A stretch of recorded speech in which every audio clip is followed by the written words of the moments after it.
Good day guys, my name is Brother Spool. Welcome back again to another episode, another video, another reaction. And I'm still doing the Jinn series, man. I'm still doing Jinn videos. Kind of interesting topic if you ask me, guys. I found it more interesting after I watched like 2 videos about Jinn. I'm still digging for more information, you know. Yeah, so this is a video, the Jinn series, different types of Jinn. I think this video is by Merciful Servant. I'll leave the link down below, guys. Make sure you guys go check out their channel. They've got very nice content. And yes, man, with that being said, guys, thank you for tuning in, and thank you very much for subscribing to Edis TV. Let's get to it, guys. Merciful Servant.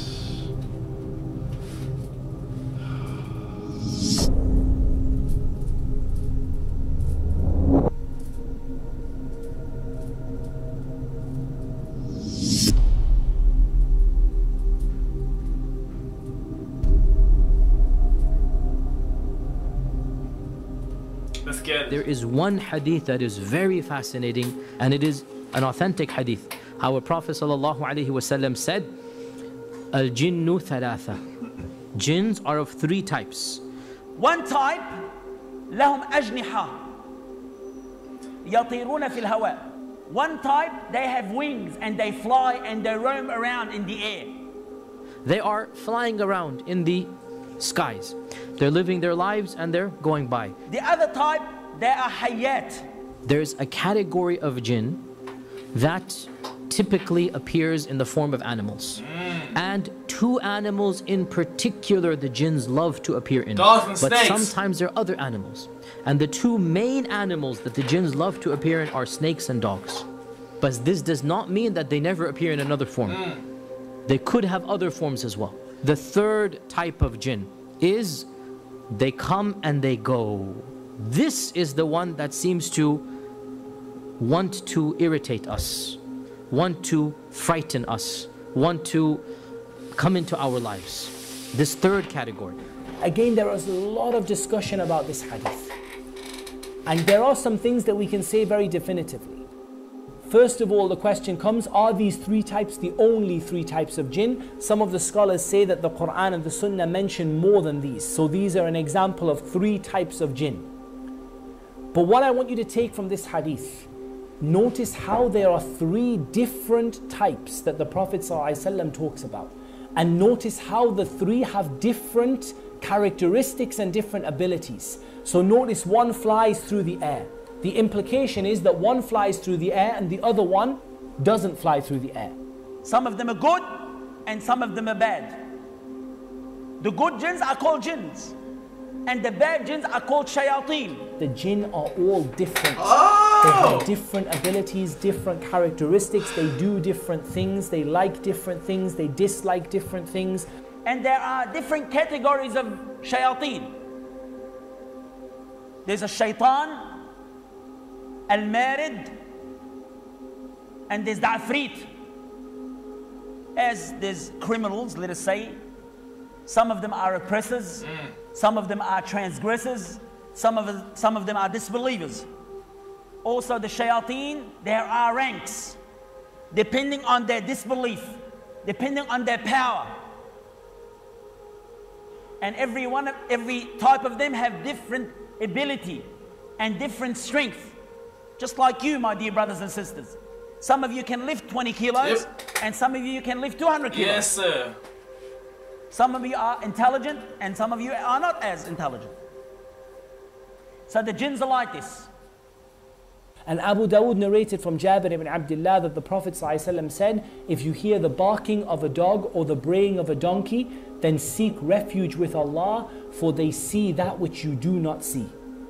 So the Prophet ﷺ indicated that both donkeys and dogs are able to see the jinn in certain circumstances. Allah knows best. There are certain jinns that are there just for evil. Their nature is evil. So one of the ones that Rasulullah ﷺ has told us to be aware of are the ones that like to stay with impurity.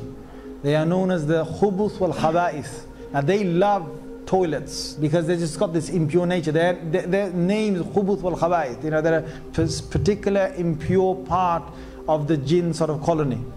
And Rasulullah sallallahu alaihi wasallam has told us that when you go to the toilet, you just have to seek protection before you go in the toilet. So those jinns, if they're there, they won't have any effect.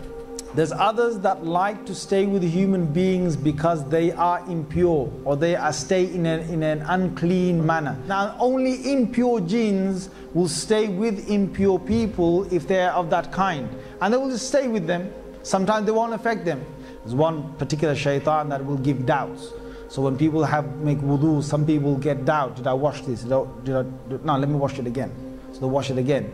And then after that, did I wash that little part of my elbow? No, let me wash it again.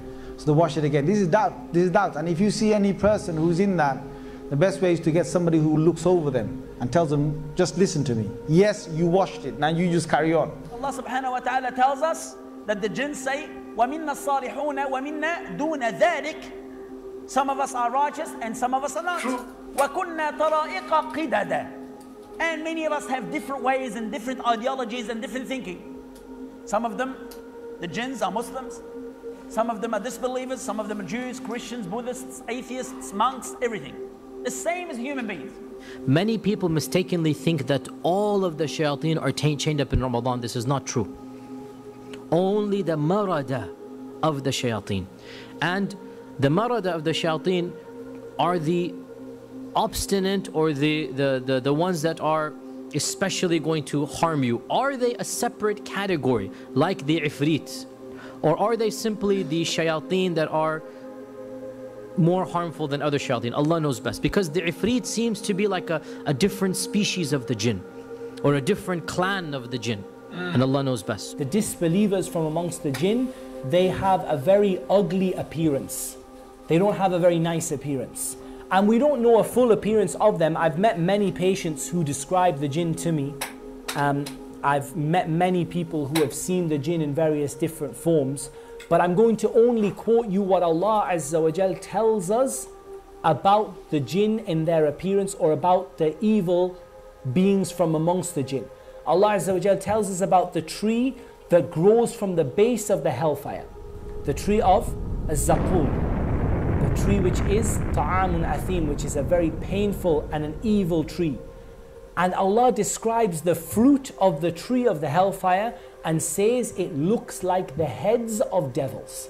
So if you imagine this horrible tree, this horrible poisonous evil tree, and you imagine that it looks like the heads of the shaitan, you can imagine that these shayateen are not particularly nice in appearance.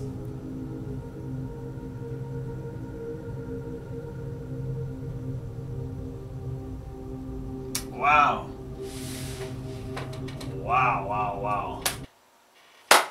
Guys, now it's not confusing, but they say that on the video that there's also a jinn. So I thought a jinn is a demon.